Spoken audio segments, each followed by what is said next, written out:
इस क्षेत्र में भारत की समृद्धि का वो दौर देखा है जिसकी कई बार कल्पना तक मुश्किल हो जाती है। आज एनडीए सरकार भारत की वही समृद्धि लौटाने का प्रयास कर रही है और इस प्रयास समय दुनिया भी जानती है कि ये समय भारत का समय है। दुनिया को भी लगता है कि जितनी मजबूत सरकार भारत के लोग बनाएंगे दुनिया को भी उतनी ही मजबूती मिलेगी। 10 साल में भारत की ये जो साख बढ़ी है आज दुनिया में भारत का जिनका बजाय बजाय आज दुनिया के हर देश में हर भारतीय का गौरव हो रहा है कि नहीं हो रहा है। आज भारत का सम्मान बढ़ रहा है कि नहीं बढ़ रहा है। ये किसके कारण हुआ है? किसके कारण हुआ है? किसके कारण हुआ है? किसके कारण हुआ है? ये आपका जवाब गलत है। ये मोदी के कारण नहीं हुआ है। ये सब तो आपके एक वोट के कारण हुआ है। ये आपके वोट की ताकत है जिसने दुनिया में हिंदुस्तान का डंका बजा दिया है।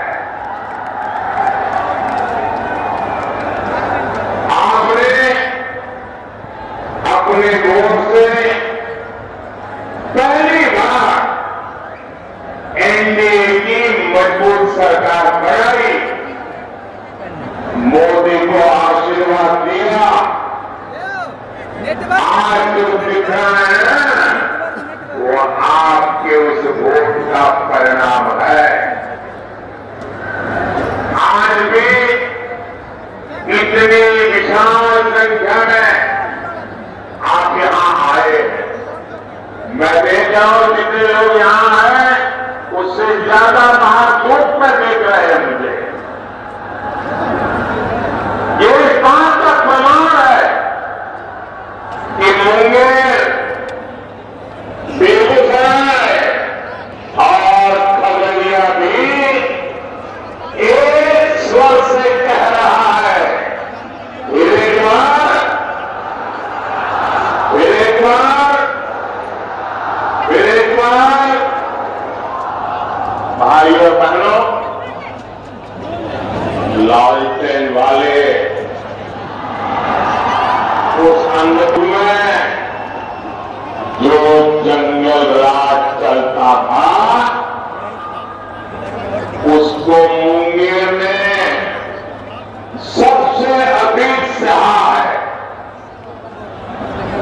पहले हर कोई यहां से पलायन के बारे में ही सोचता था, लेकिन नीतीश जी, जेडीयू, बीजेपी इनके नेतृत्व में एनडीए सरकार ने लालटेन के उस अंधेरे से बिहार को बाहर निकाला है।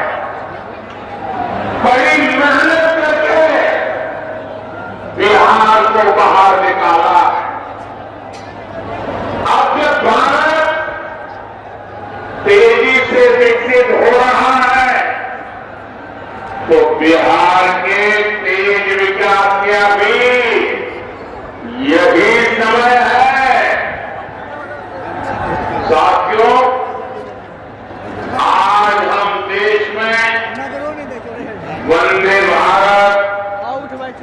अमृत भारत और बुलेट ट्रेन जैसी नई ट्रेनें चला रहे हैं।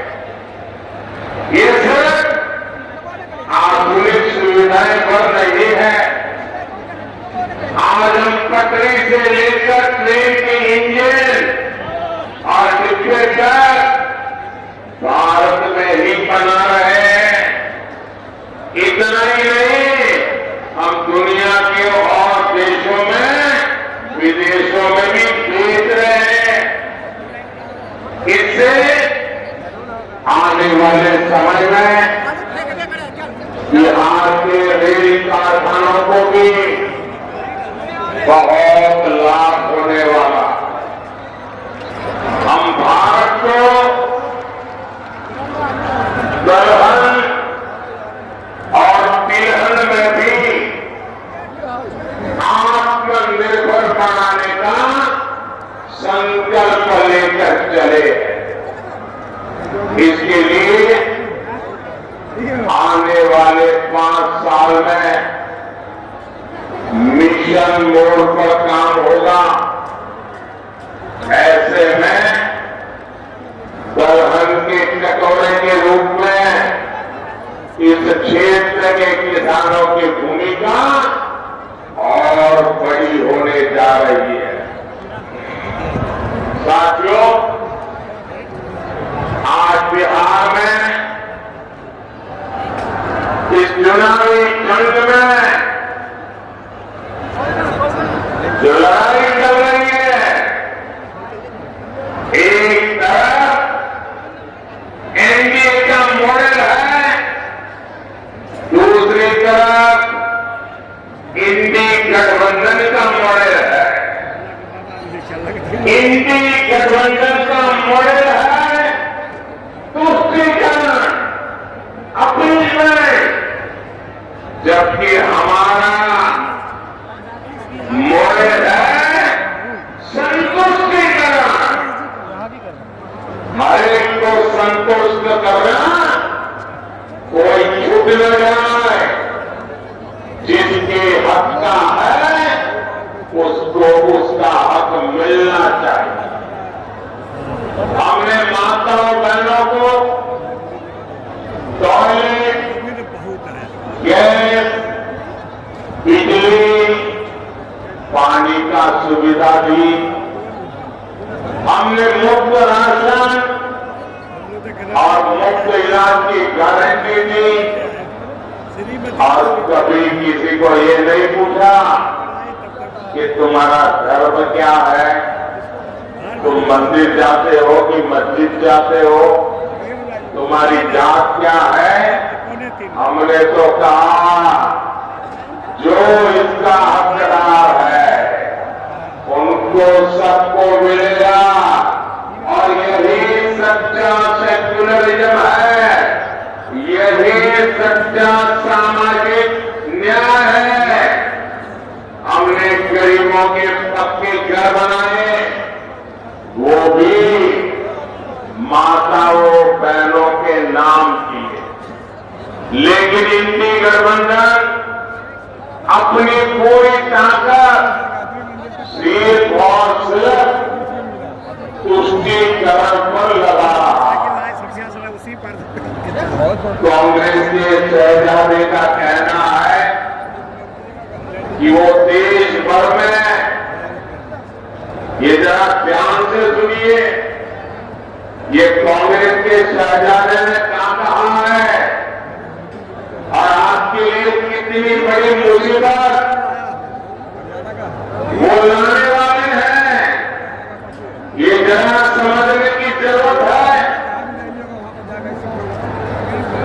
कांग्रेस के शहजादे ने कहा है कि देश भर में हर परिवार की उसकी कमाई का, उसकी मिलकत का, उसकी प्रॉपर्टी का सर्वे करेंगे।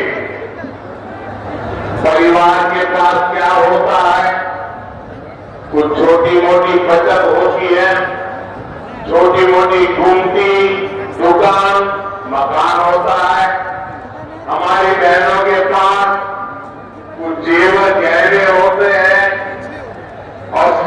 बंधन तो हमारे यहां बहुत पवित्र माना जाता है। मंगलसूत्र होता है।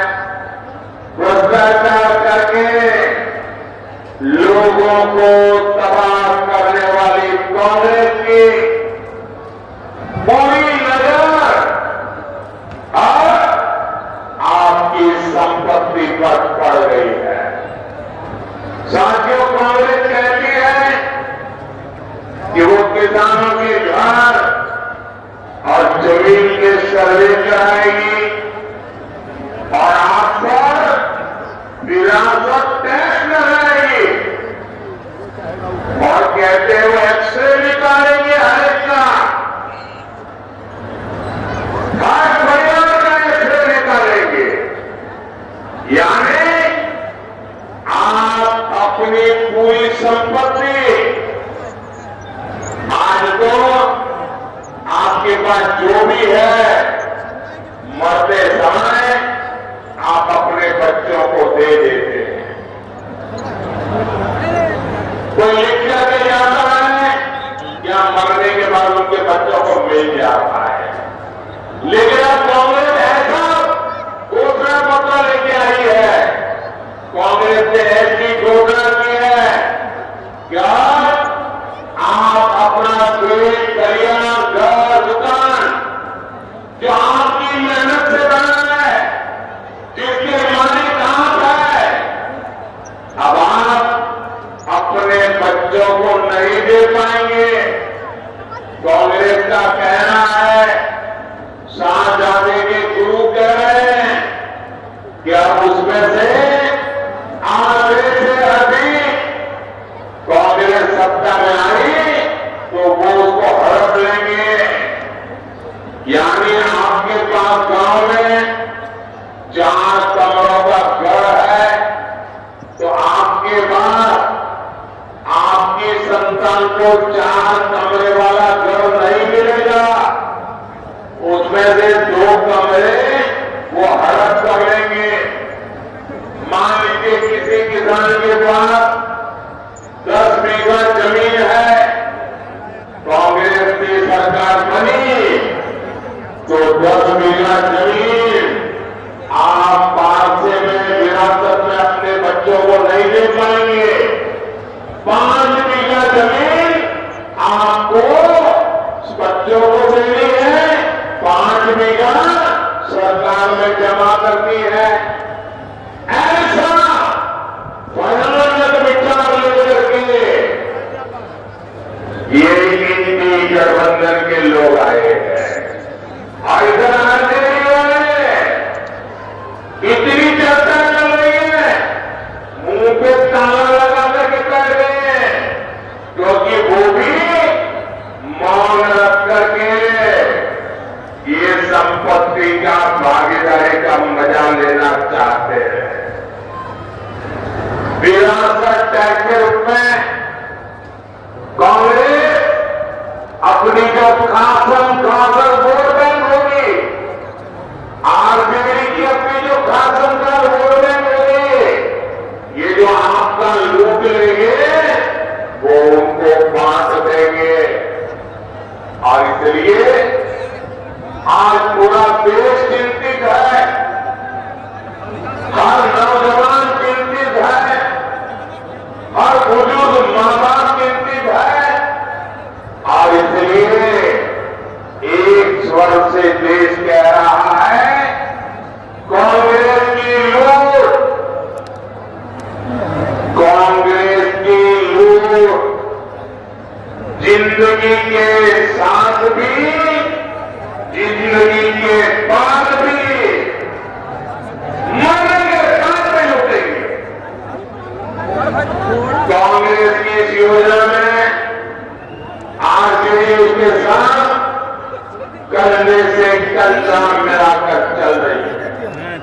साथियों, युवाओं को ज्यादा से ज्यादा नए अवसर देना, रोजगार के मौके देना, ये एनडीए की प्राथमिकता है। एनडीए सरकार मुद्रा योजना, स्टार्टअप योजना से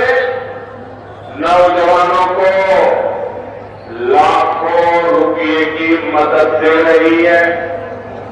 मकसद यही है कि देश के युवा अपने स्टार्टअप शुरू करें, अपनी कंपनियां खोलें, अपने इच्छा अनुसार काम शुरू करें।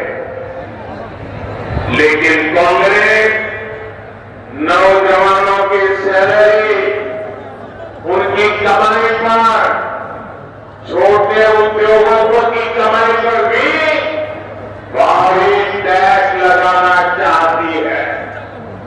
भाइयों और बहनों, इंडी गठबंधन की दूसरी योजना तो और भी खतरनाक है और ये भारत के संविधान की भावना के विरुद्ध हमारे पूर्वजों ने महीनों तक चर्चा करके जो हमारा देश का संविधान बनाया, जिस संविधान को बाबा साहब आंबेडकर ने लिखा, उस संविधान की भावना के खिलाफ, बाबा साहब आंबेडकर की योजना और विचार के खिलाफ अब वो धर्म के आधार पर आरक्षण लाना चाहते। कांग्रेस कर्नाटका में उन्होंने भी मोर्चा खड़ा किया है। मेरे ओबीसी समाज के जो भाई यहां है, ये जरा समझ लें कितना बड़ा भयंकर संकट इनका खेल है। कर्नाटका में उन्होंने मॉडल बनाया है, जो संविधान का होगा बेईमानी के साथ धर्म के आधार पर आरक्षण लाने की कोशिश की, सुप्रीम कोर्ट ने मना कर दिया, तो अब वो पिछले दरवाजे से खेल रहे हैं।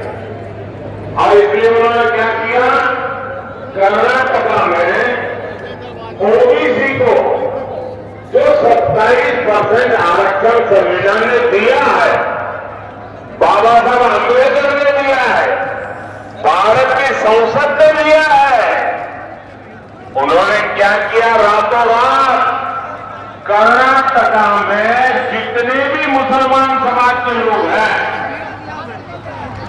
जरूरी नहीं है वो अगला हो पिछड़ा खुद में, सत्य से रातों रात एक कागज निकाला, थप्पड़ मार दिया और कह दिया कि सारे के सारे मुसलमान ओबीसी है।